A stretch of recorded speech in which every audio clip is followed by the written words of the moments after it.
Fireside chat, and this one is in the series of And Now for Something Different, because it is a bit different than the type of topics that we normally go through.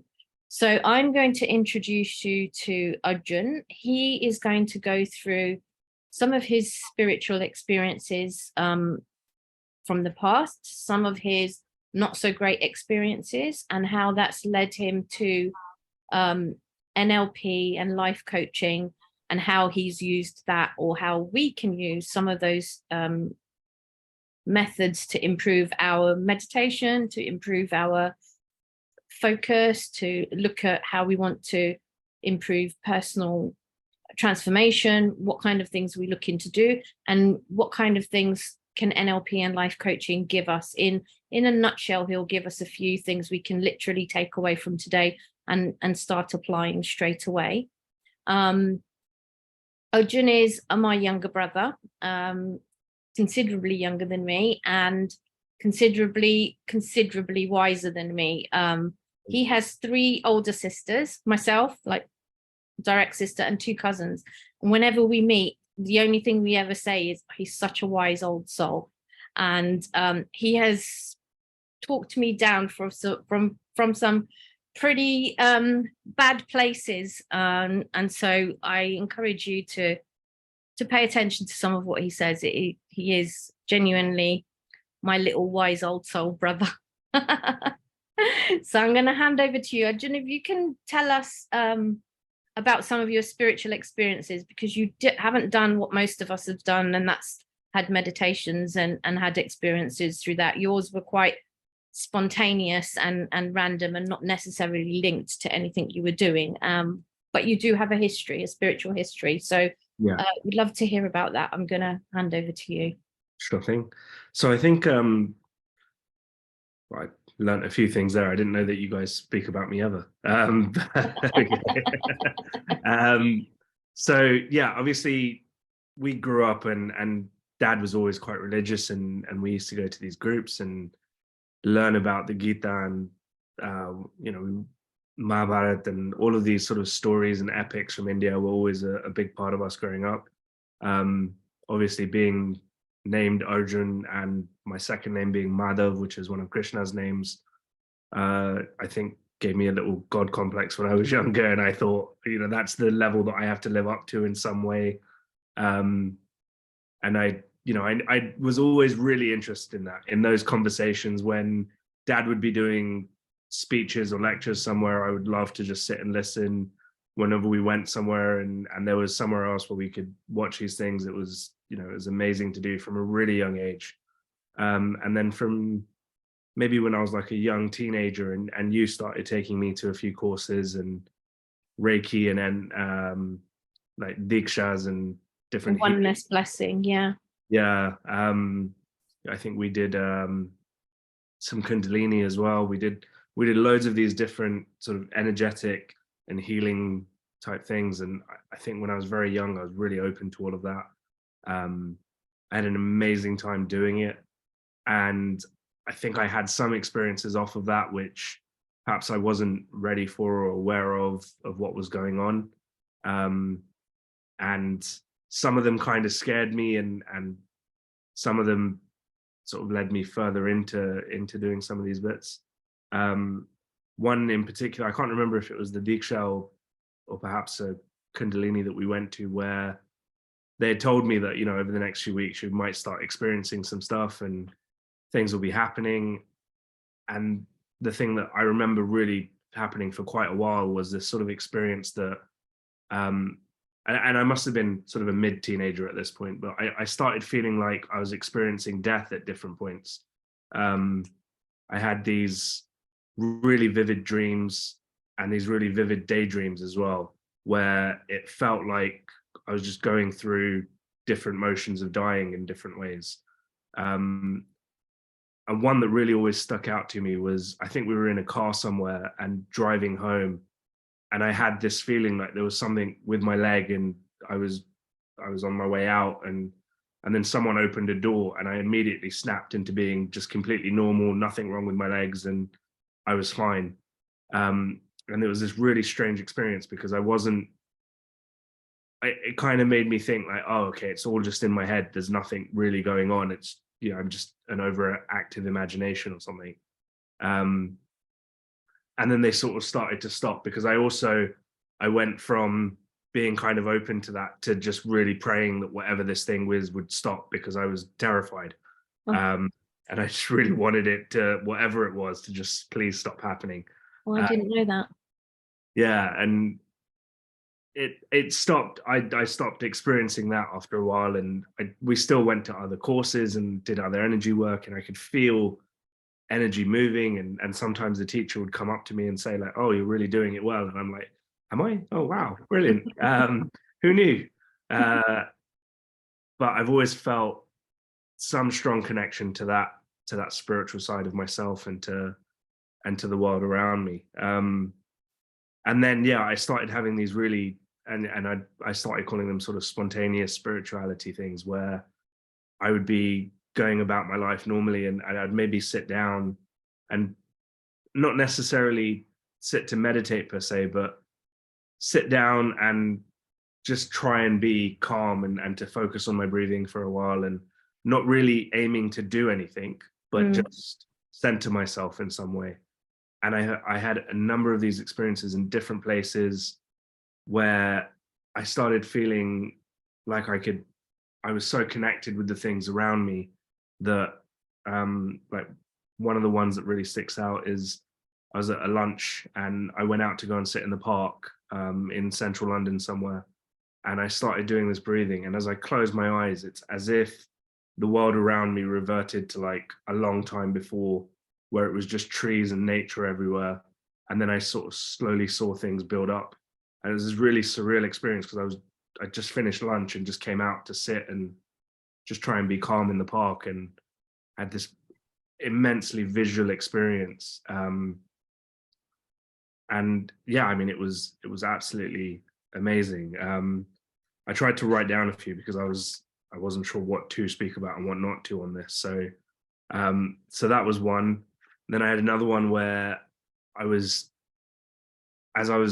just sort of, I had some music on, and I was just going about, and I just felt like I turned into sound, like as in my physical being had just disappeared, and I was just this sound wave that was just around me, and just this vibration that was going on. Which again, yeah, and I'm not sure if I want to just sit and list a series of these spontaneous things, but yeah. Yeah. Do a few more. So what was the one on the bridge? On the bridge? You were on the bridge and you saw the sun and something happened. Yeah, that was I think one of the first times that I felt like I could breathe in a moment. As I was walking across this bridge, I breathed in, and the sun was setting, and it was as if I was aware of just everything for a moment, just for a brief glimpse of a moment. And I was just walking with some friends, and I sort of looked across, and I breathed in, and this moment just sort of became really this visceral thing inside me, just connected to everything, like the birds that were flying, this water that was flowing under the bridge, the colors in the sky, everything felt just like one. I think the only other time that I've come close to feeling that, and consciously feeling that, because not perhaps because I was trying to, but because I was doing a process, was when I'd started doing a newspaper round, and I was chanting as I was walking, and it was a long walk. It was a good 45 minute, and I would just be chanting as I was going, and I stayed inside that space that I was following this this thing that someone had told me, is that if you're going to do a chant, do it as if you're trying to speak to someone that you love very dearly, that's one of your best friends, and that you just are saying, you're just speaking to them.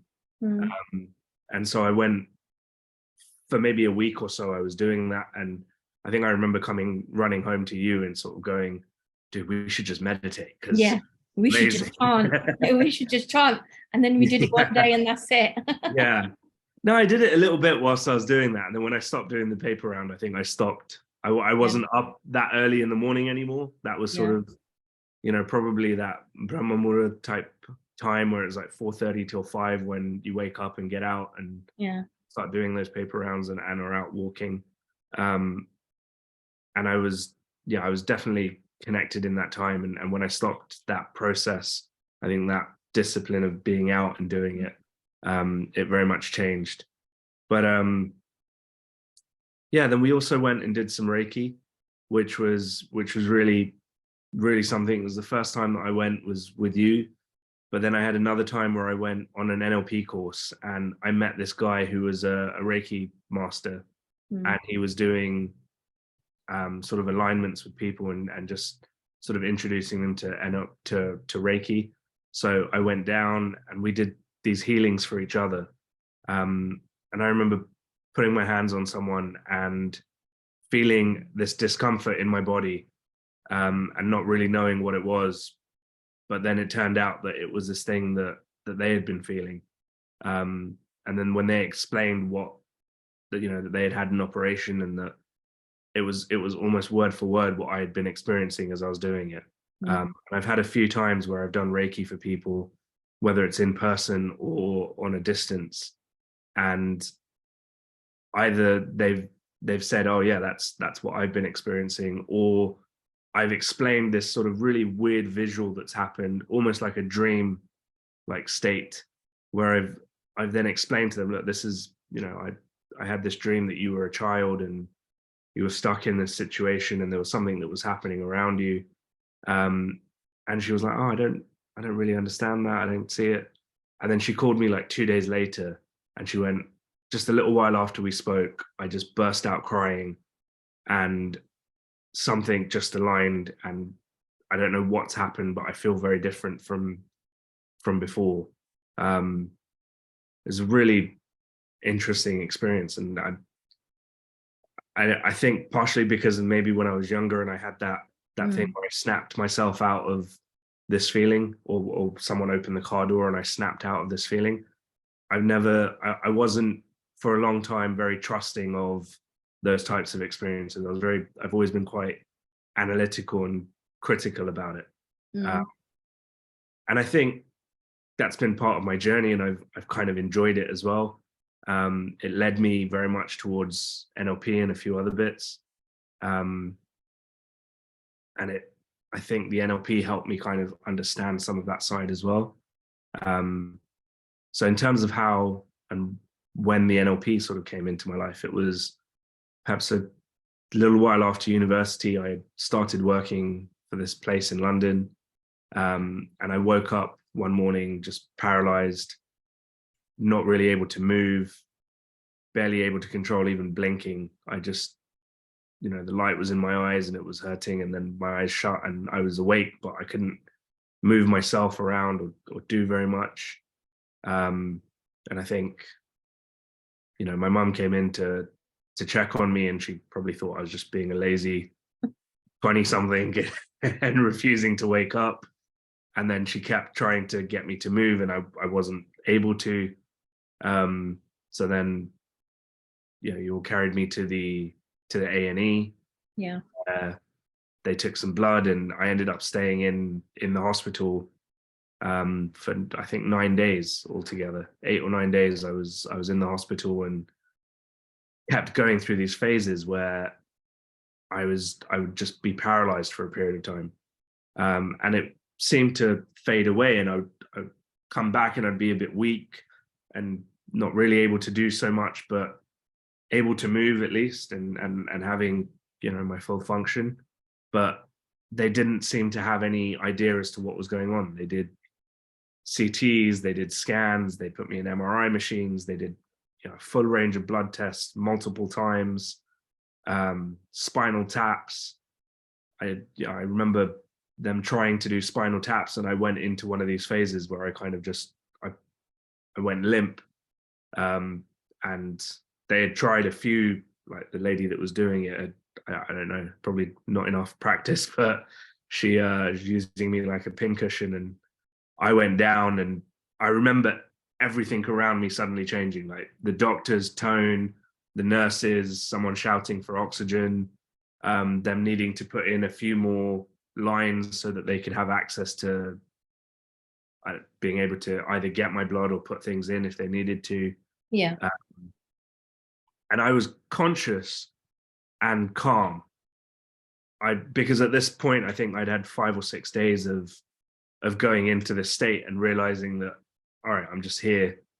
This is just what's happening right now, and it will probably pass. So don't worry. Just wait it out. Yeah.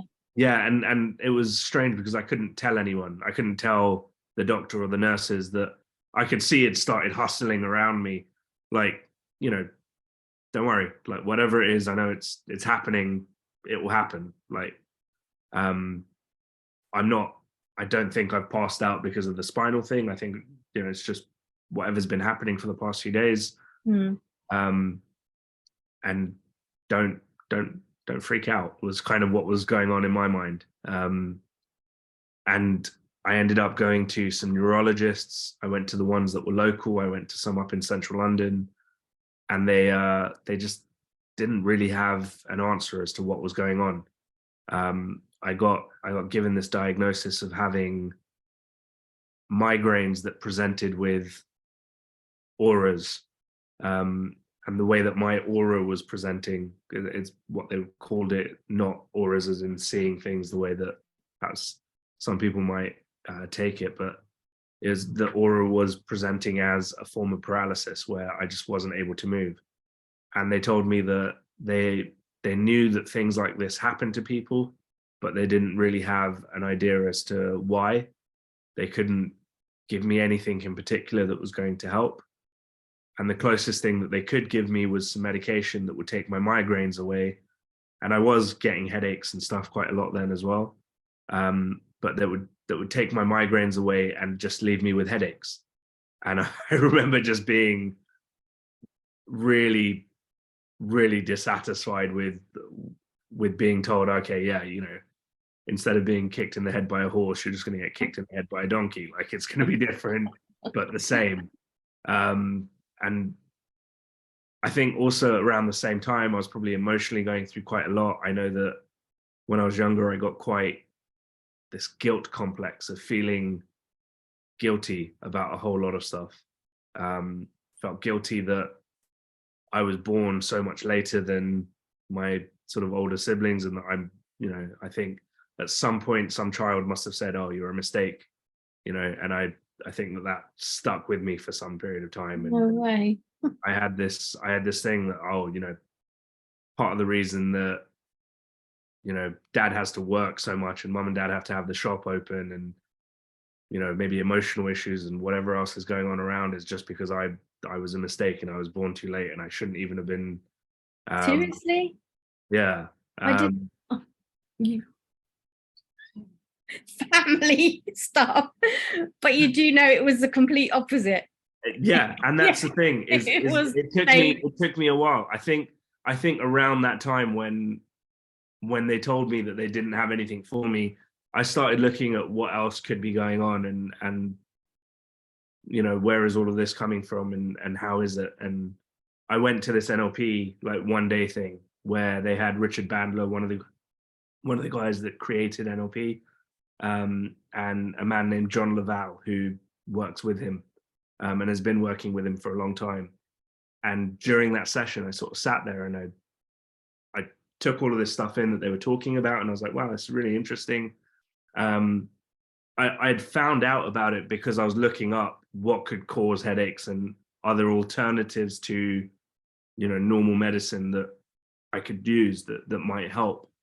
And on that day when I sat there, I put my hand up and I said, look, I've been getting these migraines and it presents like this and I don't really know what to do.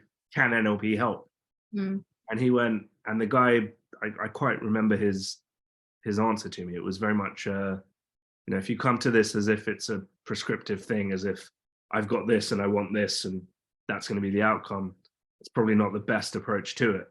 But by looking at you right now, I can see that there's tension in your neck and around your shoulders and, you know, around here. And that's probably a lot of repressed anger, and you probably don't express yourself or express that negative side of your emotions very much. And that's all. I can see that in you, and you probably need to work on that. And it's not going to be something that we can do just being sat like this, but if you wanted to learn more, you should. And I just went like, whoa, okay. That's entirely true. There's a guy that I've literally never met Mm. telling me that I repress my anger. Tick. Yes, I do. I don't really let that side of me out. I try and keep it all under wraps. Tick. Yeah, that's true. Yes, I do. And I just thought, all right, there's something here that's going to be interesting to research and to look into. I think I had also come across Tony Robbins at this point, and I looked into his history, and he started with NLP. He started with John Grinder, which was the other co-founder of NLP, and they had both developed this thing and had been teaching about it. I was like, all right, I'm going to go and learn as much about this as I can. And what was really interesting is that it was not just a tool for sort of trying to therapize someone or to think about, where have they come from and how do you feel about that and any of that. It was very much more, all right, here's the structure of the way in which your brain works. It's not about the why it's happening. It's very much about how it's happening. So can you just briefly explain what NLP is before you go into Yeah. the story? Yeah. So NLP is, it started in sort of the 1970s by these two guys, and one of them basically had a computing background and the other had a linguistics background. They came together and they decided to go out and model and try and break down the human experience into a way that a computing guy and a language guy might sort of get together. Here's some inputs, here's a set of processes, and here's the output that comes from it. And they created this modeling technique, which was essentially, they've gone, all right, you've got 5 basic inputs: sight, sound, touch, smell, taste. Those are the 5 ways in which we experience the world. And then there's a series of ways in which we process what's going on. And then there's the outcome of that is essentially the behavior that you have or the state that you're in. And they decided what they'll do is take this model and go and look at some of the best psychologists in the area and find out how is it that these psychologists are able to make change within people in short periods of time. They studied people like Milton Erickson, who was a hypnotherapist and a psychologist and a doctor. He was one of these really multi-talented people who, has done some amazing work and has added a lot to the literature around all of those fields. He's written loads of papers in those areas, and they broke down what it is that he does. And then they went to other psychologists from different fields and they said, all right, what is it that's working? How is there something common amongst these sort of top performers in change work that they can take someone that they've just met, meet with them, create some sort of a relationship in which change is part of the dynamic, and then have them leave and have made changes to the way in which they behave. And it's essentially that sort of that thing of, all right, so what's happening to the client as they come in? What's the inputs that they're going through? What's the processing? And what's the output? How does that change the output? And they created this modeling tool, which then became really popular in psychology. But actually, NLP is essentially just trying to understand, I think, the world from that perspective and to create a model in which you find excellence. So they went out and find the psychologists that did this, but they've also done it with artists. They've done it with salespeople. They've done it in different levels of creativity, of processing. What things is it that the person that's the best in this field is doing, and how are they doing it? So it's used a lot in sales. Yeah. People, you can say that it's been used a lot also in politics and in media and in other areas. Or you can say that NLP just helps you sort of put a label to something that's working already. People have been trying to communicate with each other and to be better at doing that since we first started communicating, right? We've been trying to manipulate one another. We've been trying to change one another. We've been trying to get along better. And I feel like NLP is really the way in which these pretty brilliant people went out and decided to codify and label the processes that are already happening. They also went out to India, and I know that a few of them went to, they went to go and see these yogis and rishis, and they would see them sat there in meditation and go, all right, what's this person doing? And how is this working? And can I, now that I know how to model an experience, am I able to let my subconscious just copy what it is that I'm seeing and then codify it in some way and figure out what's going on? I think that's like when you when I was doing healing for you once, and I think I was giving you instructions, and then when it finished, you said, oh, that's what we do in NLP. And I was like, but I don't do NLP. What I do is energy clearing, and it's all internally driven and it's all intuitively driven. But you said, well, that's exactly right. That's how NLP works. It codifies, that word's really good. It codifies a set of instructions or a thought process for healing, for example. And as you said, you could do it for art or sales or whatever, so that some random other person can say, oh, John does something in this way. So if I wanted to achieve the same result, I can potentially look at those actions and repeat. Yeah, exactly. And it works in so many different ways, because it's kind of this really massive thing that actually can be used in any experience or any example. For me, I think I started to really take on some of what I learned from there and start analyzing the ways that I did other things and how I started having some of these spiritual experiences and what were they and how did they come about. And perhaps I was more just analyzing the actual experience itself, as opposed to how I went into it or how I came out of it. I didn't. That's just sort of occurring to me now, is to think about how to do some of that. But yeah, I mean, and then that sort of led me down this path of doing more life coaching stuff as well. I worked with Richard Bandler first. I did, I think, 3 courses with him, and then a couple of courses with John Grinder, just trying to learn from them. John Grinder then, Bandler and Grinder basically split up, and they decided to go their own ways and do their own things with NLP.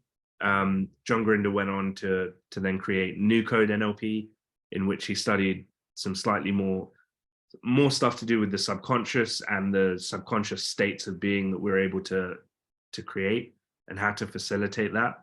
One of the big things that he was doing was also the know nothing state, which is how you put yourself into a state in which you're not consciously trying to know the things that you need to, but you're in a place where you can receive the sorts of things that you need to be able to handle a particular situation.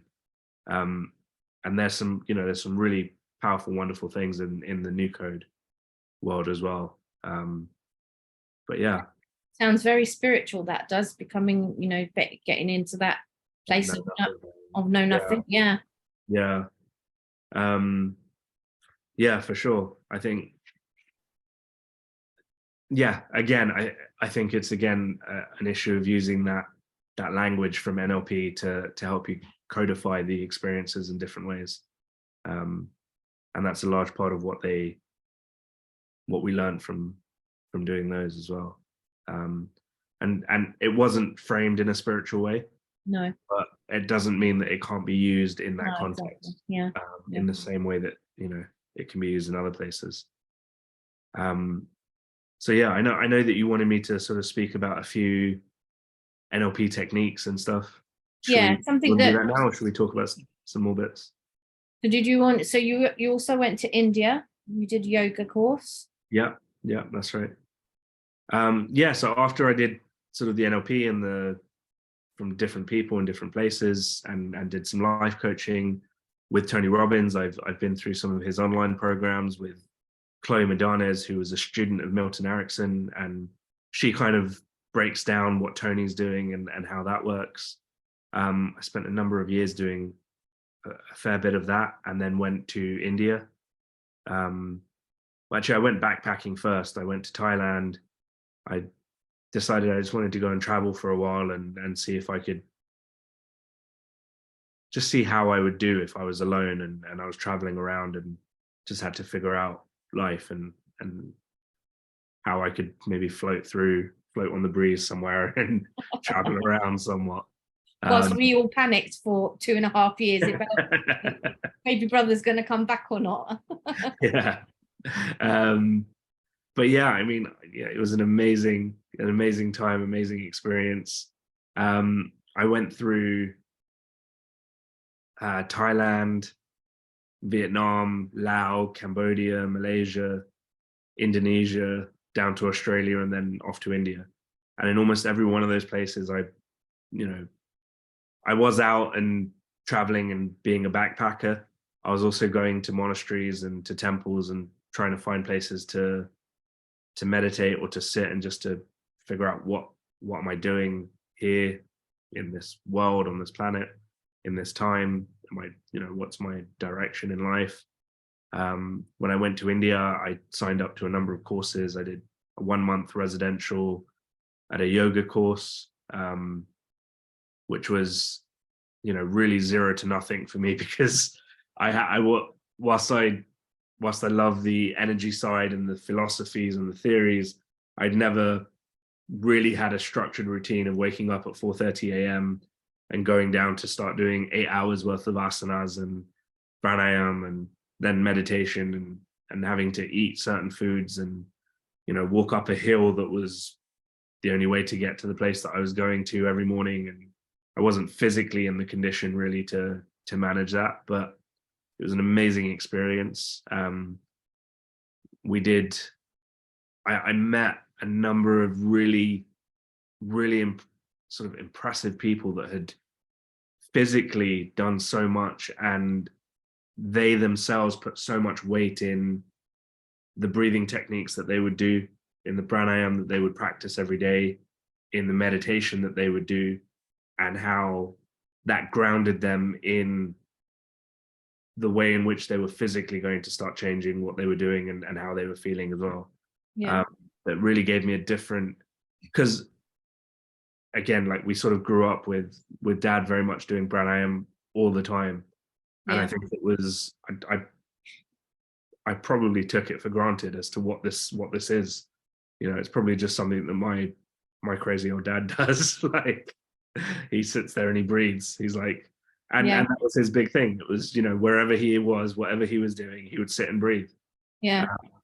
And I think I very much took that for granted as that's just a thing that, this older generation of people do that are from India, like, and that's it. It's not really something that anyone my age I'd ever seen doing. It's not something that I'd ever seen other people doing, really.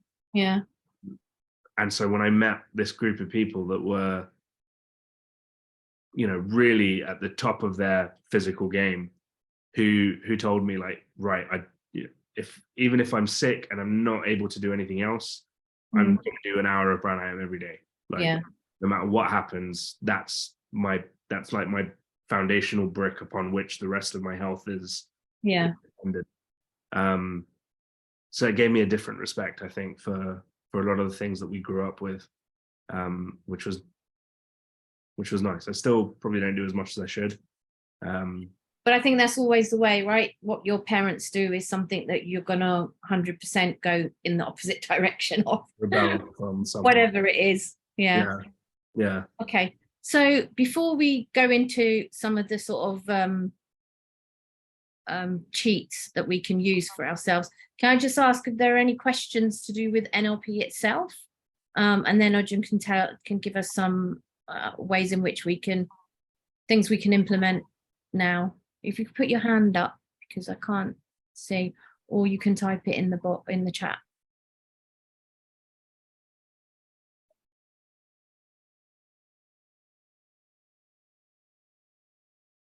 No? Okay. Okay, Nicola, go for it. Hi, sorry. Can you, I'm sorry, I disconnected for a few minutes, so I might have missed some of your description of NLP, but I was wondering if you could actually clear negative emotions from your body with NLP. Yeah, for sure. So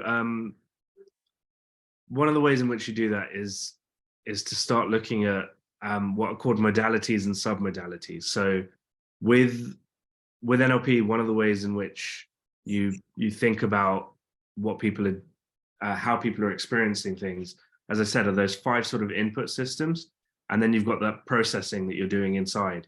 That internal processing is, again, probably one of those 5 things inside you. So whether you're mentally creating images, or if you're saying things to yourself, or remembering sounds or things that have been said to you. Sorry to stop you. I think Yeah. I tuned out for a few minutes. My modem disconnected, Right. so I missed your explanation about the 5 things, because that doesn't. Oh, okay, sure. I'm sorry. Just no saying. worries. So what I was saying is that we essentially, the way that NLP started was this computing guy and this linguistics guy that got together, and to sort of simplify it, it's almost like thinking about how a computer would work. What are the input systems? What's the processing? What's the output? And the output can be a behavior or a physical or emotional state that we create within ourselves. Yeah. But the input are our 5 senses. And then the processing is essentially those five senses being processed in different ways.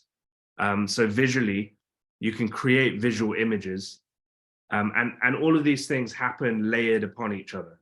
So it's not like a visual person is only doing visual things and they don't have any other of the processes going on. It might be that there's a process that's the primary function that they're using, but the others will be working as well. Stacked up. So within sort of creating visuals, having sounds, feelings are kind of those 3 that are key. Smells and tastes then are slightly different. We do process those things as well. There are people that are very good at sort of their ability to smell, and they think about things and smell. It's also one of those root things that links to one of the oldest parts of our brain. When you smell something in a particular way, it can really take you back to an old memory, or it can, help you cement a new one.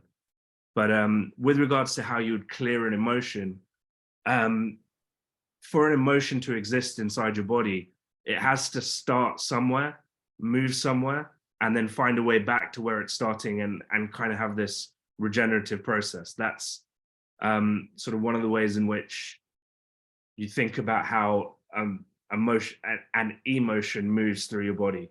And you'll see people, as they're talking, use their hands and use their gestures to actually explain what it is that they're feeling. So many people will feel this sort of pent up thing that's inside, and it's really just, it's this tight knot inside here. And you can almost see that, all right, there's this thing that is moving in this direction that is tightly wound, that's inside. So an NLP technique on how to release that, or how to think about that, is to start really bringing your awareness towards it. Instead of it being this unconscious thing as you move around, start realizing, okay, so inside my chest, there is this tight feeling of this energy that's swelling around in this direction. And once you're able to start manipulating little bits of it, you can slowly start manipulating it on larger scales as well. So if you can feel it moving, if you can imagine being able to see it and giving it a color, then that's something that you can do that has changed, even just slightly, your experience of it, because now you're consciously aware of what's happening and you're doing it. Now you can start changing that color. Perhaps you can change the motion of it. So instead of it being this tight wound thing, it can be something that's moving a lot more freely, or it can move in the other direction. And depending on how that feeling presents itself to you, if you are a more visual person and you're creating these images in your mind, there's then sort of, if I will, those 5 senses are essentially called modalities. And within those, there are submodalities. So for a visual, it's quite easy to speak about, because if I have an image in my mind, there's a chance that not even a chance. If I have a visual in my mind, I've got to have it placed somewhere, because the way that we interact with the world around us is through thinking about it in a space. So if you have a visual that is close to you or far away, it will have a different emotional response to you as well. As I said, those things start layering upon each other. Is it moving? Because then that's more of a video than it is just a picture. Then that might have a different effect on you. And to start becoming aware of how those different elements come together and how you can start manipulating them and changing them around is where you would start finding a negative emotion perhaps and trying to get rid of it or moving it away from you. If I give the example of like one of the things that NLP got really well known for was curing phobias. A natural phobic response is one where the person that's having the response doesn't seem to have any conscious control over the way they're reacting to something around them. So you see a spider, and in the mind's eye of a phobic person, that spider isn't this tiny little money spider that's on a tree away from them. You know, it is this big giant thing that can get them and is going to pose a threat. Chances are, visually, even on a subconscious level, that tiny little spider isn't being represented as something this big, that far away. It's being represented as something bigger and closer. The feeling that comes along with it isn't a feeling of, oh, there's this thing that's over there, I just need to be aware of it. It's this feeling of, all right, there's imminent threat and I need to be worried and scared right now. And all of that then presents itself as a phobic response. So to help people with that type of phobia, you can really help them visualize things very differently. We kind of play around with the idea of whatever it is that they're afraid of. So can you take, just in your mind's eye, without there being a spider anywhere nearby, can you think of a spider? If you're still having this phobic response, you know that it's just completely internally generated. It's something that you're doing. So it's a question of how do you now start manipulating those images or those feelings or the sounds that you're telling yourself? Because again, you know, if I see that little spider, am I telling myself, oh, there's a threat, I need to do something, this is going to be, you know, this is the most terrifying thing? Or am I telling myself, oh, there's a spider? And that difference between a phobic response and perhaps another type of response, the fact that there is a difference is enough for you to understand that you can start manipulating yourself, your own responses in a different way to get a different outcome. And you work with phobic people by basically going through a threshold and breaking through that, okay, there isn't something there for me to be so worried about. I can create a different visual of what that spider is. I can tell myself something different. I can let the feelings that are inside me, I know I can feel it doing this. Now I can slow that down and I can take it somewhere else. Perhaps I can bring some curiosity, maybe a bit of curiosity in my current space around this spider would be better than the phobic response that I'm having. And then similarly with, so to sort of link it back to what you were saying in terms of trying to clear a negative from yourself, it's again realizing which of these processes are going on inside you, and finding out how you might be able to start taking a bit more conscious control over that and start making it something that you train your unconscious to be able to do, so that you don't always have to do it as a conscious level. Yeah, I mean, if I was, so there are 4 ways in which we in NLP, well, not just in NLP, I think it might have been borrowed from somewhere else, but there are 4 types of competence. There's this conscious competence and an unconscious competence. So there's essentially things that you know that you do well, and then there's things that you don't know that you can do well. So there's this unconscious side of you that can, you know, you maybe never played tennis before, but you play squash, so you pick up a tennis racket and it's quite natural to you. You're able to do all those same things. You might never have known that you were capable of it, but you're unconsciously competent in that thing. And then there are those things that we know that we can't do. And those are unconscious things that we're not competent with. So, they're consciously, I know that I'm not capable of doing something. So I'm not good at playing the guitar, for example. And then there are those things that we don't know that we're not good at as well.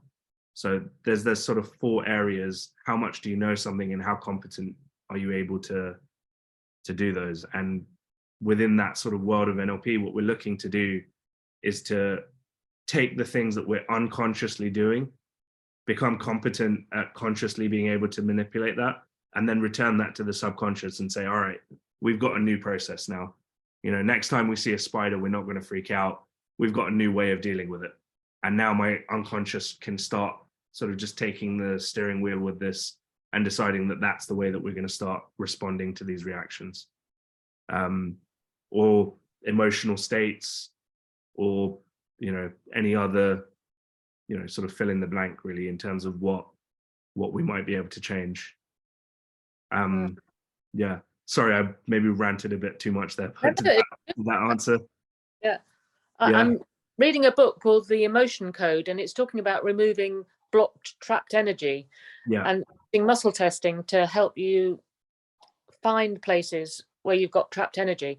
And I was thinking it sounded a little bit like it's delving deep into the psyche. Yeah, that's really interesting. I think so much of the sort of knowledge that's available to us is presented in loads of different forms. I think whether it's in NLP, or if it's in yoga, or if it's in meditation, or if it's in some form of psychology, Science. In science, in I feel like truth just finds a different way to represent itself to us.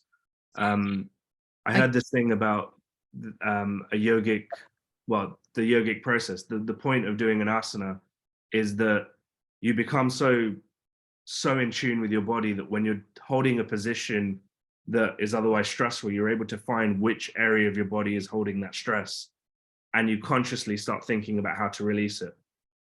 It's the same with you know, different types of energy work, and with chi, and with sort of the other Eastern philosophies as well. It's I think you're right, because when you were describing that beginning part, and I think we've had this discussion quite a lot of times, that you're saying this is NLP, and I'm saying, no, that's healing that I do. You're stolen my stuff. Yeah. Okay, we've got Robbie, and we've only got a few minutes left, Arjun.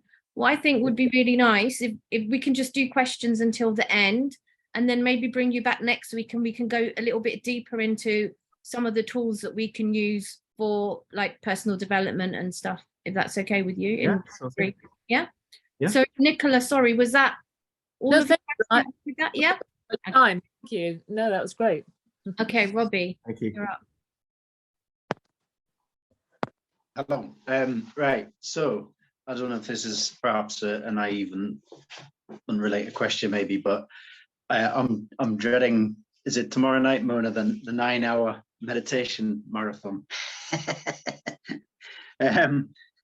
So I was laughing this morning in the group chat, and somebody was posting, "Wow, that was amazing! It was 1 second, like, and you know, the hour flew by in a second." And then somebody else, you have to forgive me, I'm not very good with names. Somebody else piped up, "Oh, it was terrible! It was like dragged on for an hour, and I was, you know," and well, I'm in the latter category.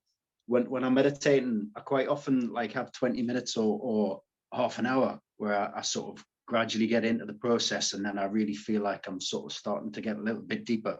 And the second I feel like I'm sort of getting into that meditative state, it's like the brain's just bing, and then that's it. That's game over. Whether it's an hour meditation or whether it's, you know, Mona's 9-hour marathon or whatever it is, I'll spend the rest of the night picking my nose and wondering where my passport is.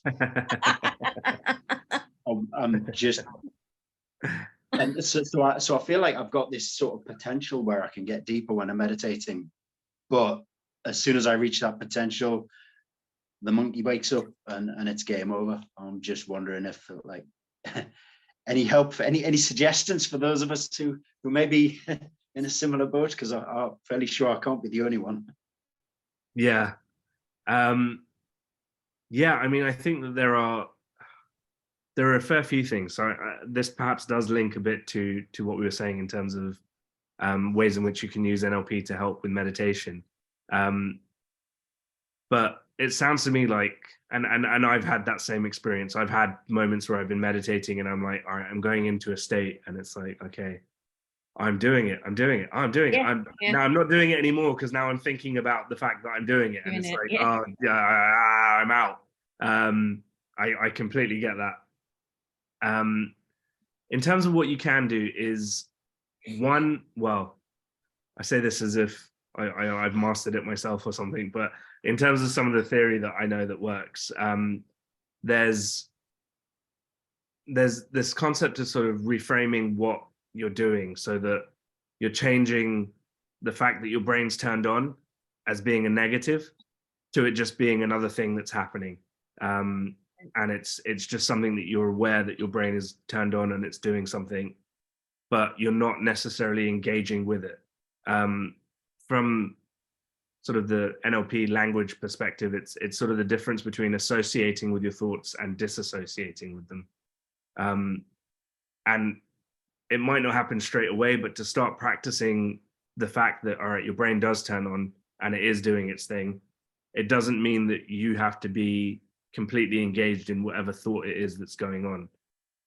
And you can do, you can maybe just decide, all right, I'm going to spend a bit of time right now with just experiencing what thoughts are coming through my mind as they go, and not necessarily having to get engaged with it.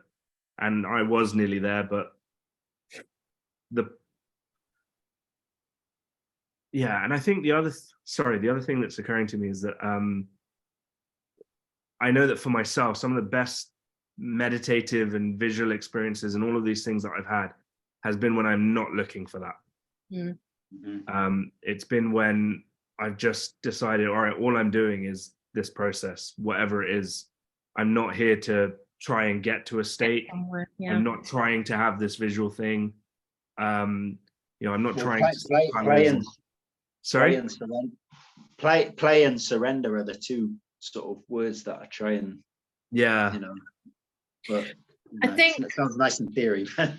I think what really helps me, Rob, and sometimes I really clock off what Dr. Joe's saying, because his voice is quite, what it's like, you've done it enough times, and B, because you do start to engage in the thoughts. And what I've been taught from other people is, if you focus on the breath just going in and out from your nose, and then make that the process that you're going to focus on. If that meditation you're going to kick to the curb, then kick it to the curb, but use that time to then focus on breath going in, breath going out. That's it. And then if it goes somewhere else, go back to, well, hang about, I've already wasted this This meditation is already not going in my direction. I'm going to try and pivot to something that I know that will work, and breath going in, breath going out. I've had more deep stuff happen when I've pivoted and done that than any, or in through the heart and out through the heart. So when you're imagining, you're breathing. I used to put a pair of nostrils, big nostrils, in my heart area, and I'm just breathing in and out through the heart. So you've got 9 hours to practice that tomorrow, Robbie.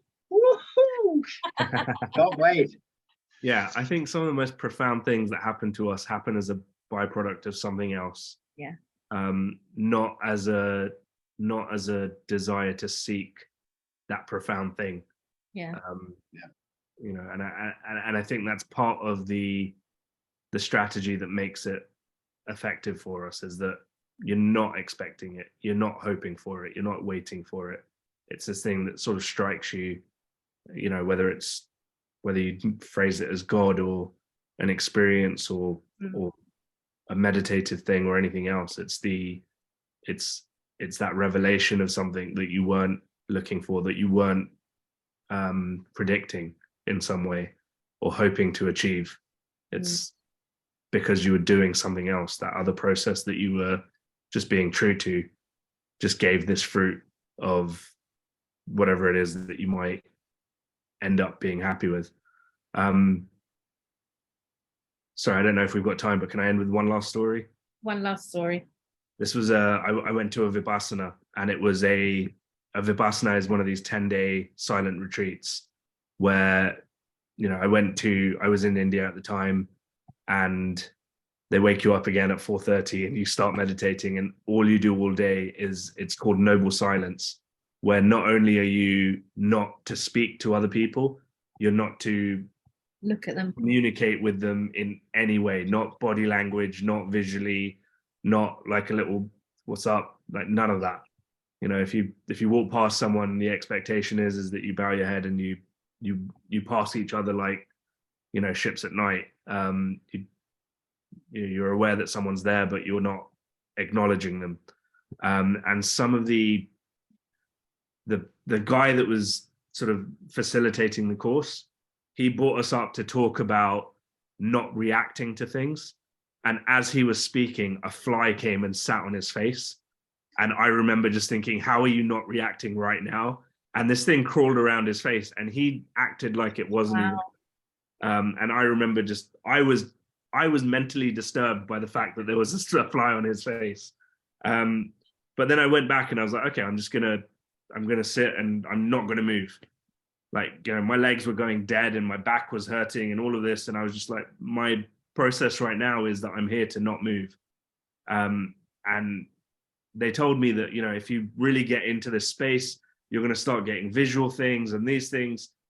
Don't be responsive to any of it. Don't be reactive to any of it. And I had this really visual experience of falling into my own body and seeing these different versions of me. And I was like, all right, you guys are the, you know, this visualization, this little process here is it's sort of the thing that's trying to deter me from what my path is. My path is stay here. It's not to fall into this fun little experience. It's not to try and, you know, interrogate the different versions of myself that I'm seeing within this experience. My path right now is just to stay true to what I'm doing. And I exactly went through that. I went, oh, I'm doing it.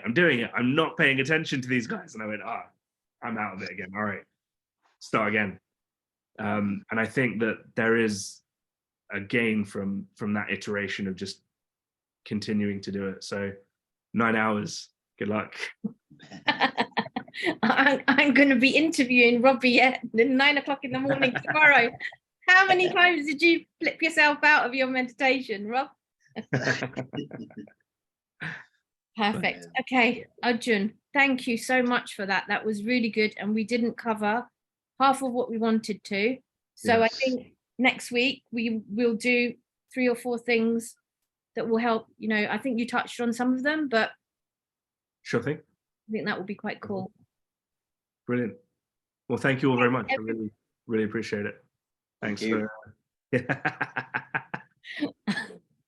Okay. All right. Thanks, everyone. The meditation will be starting on the other Zoom. So hopefully see some of you there.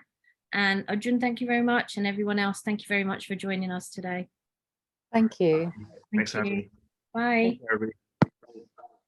Thanks, Mona. Thanks. Bye.